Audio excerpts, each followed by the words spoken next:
Bonjour et bienvenue dans l'épisode 5 de Cactus. Au programme, des lignes, un koala et des vêtements. Allez, c'est parti.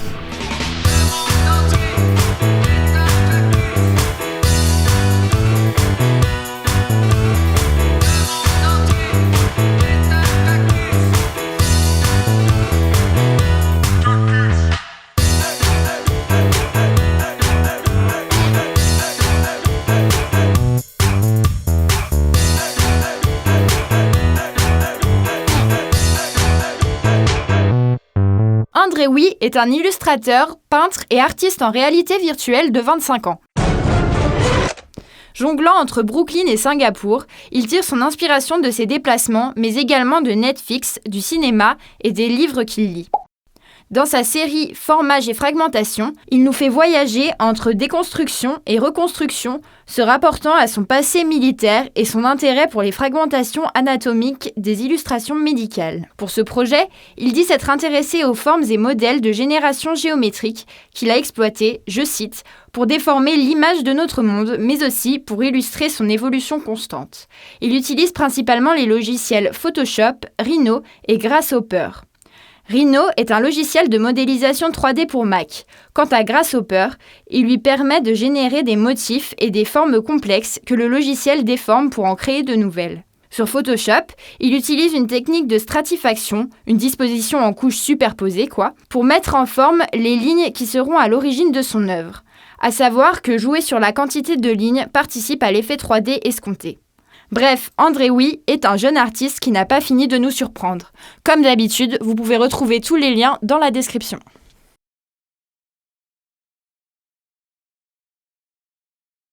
Au revoir.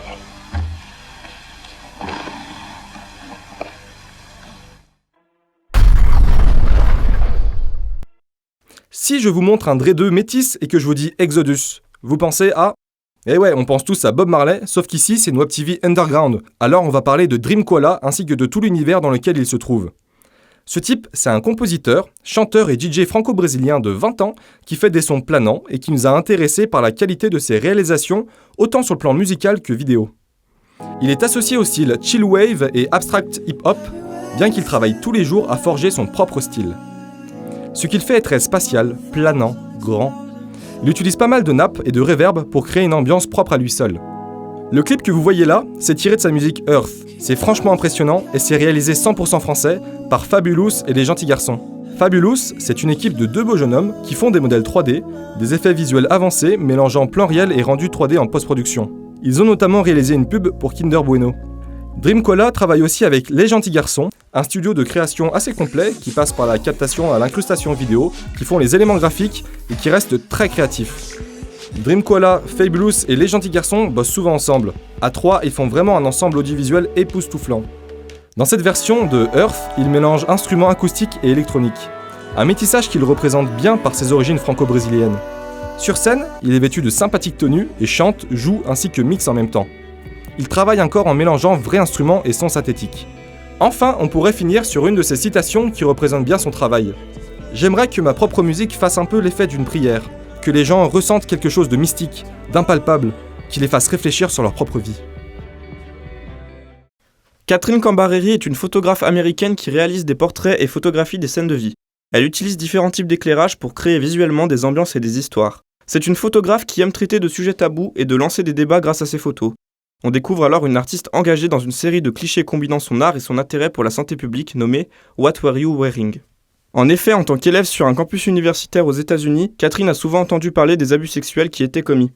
Le titre de son projet n'est autre que cette stupide et ridicule question constamment posée aux victimes de viols ou d'agressions sexuelles lorsqu'ils parlent de leurs histoires. Car oui, les gens continuent de penser que les victimes ont provoqué leur agression avec leur tenue. Durant sa thèse, Catherine a voulu défendre la cause des victimes par l'image et prouver sans tricher qu'il n'y avait pas de type de vêtements qui causait les agressions. Pas de taille, pas de morphologie, car par définition, une agression sexuelle est un acte produit sans le consentement de la victime, quelle que soit sa tenue vestimentaire. Elle a alors demandé sur Facebook à des victimes d'agression si elles pouvaient leur emprunter les vêtements qu'ils portaient au moment des faits et seules les étudiantes lui ont répondu. Le résultat est là, ils sont où les décolletés plongeants et la mini-jupe ? Aujourd'hui, la photographe continue son projet très fort et dérangeant qui cherche à briser et à dénoncer ce phénomène qui consiste à reporter la faute d'une agression sur la victime, parfois même avant que celle-ci ait pu raconter ce qui lui est arrivé. Alors oubliez cette question car nous sommes tous libres de nous habiller comme bon nous semble et avant tout, est-ce qu'une victime d'agression sexuelle a demandé à être agressée ? Et c'est la fin de l'épisode 5 et ce qui paraît de la saison 6 aussi. Quoique, j'avoue... Et à ce qui paraît, mes blagues elles volent pas haut.